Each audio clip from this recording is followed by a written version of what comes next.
titingnan ko yung diferensya or yung pinagkaiba. Yung mga bagong gawang semento, ito. Kasi kung ikukumpara mo, ito kung nakikita nyo, kumpara doon. Ito kasi yung mga bago, halatang gawa to na nito lang kasi semento talaga to eh. Tapos yung mga bato na mga bilog, sinementohan na pa-flat, parang ganun lang. Hindi katulad dito, tingnan, check natin, na yung mga bato ay flat. Ito yung nakakamangha kasi hindi ko alam kung marami na silang gamit dati.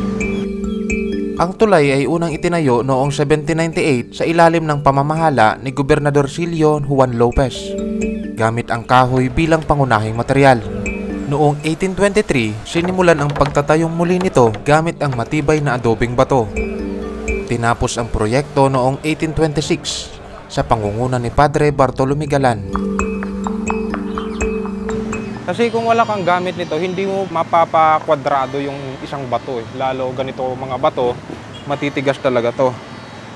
Hindi naman siya semento eh, hindi naman siya gawa eh. Kumbaga parang bato siya na kinorte na kwadrado. Lahat-lahat yan kwadrado.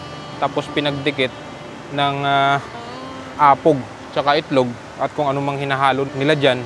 At ganito naging itsura.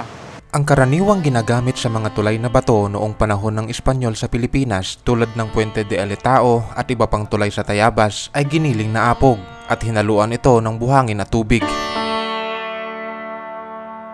Minsan naman, ang mga pambihirang sangkap tulad ng egg white, katas ng tubo, o molasses, katas ng halaman at alak o lambanog ay idinaragdag sa apog upang lalo itong tumibay.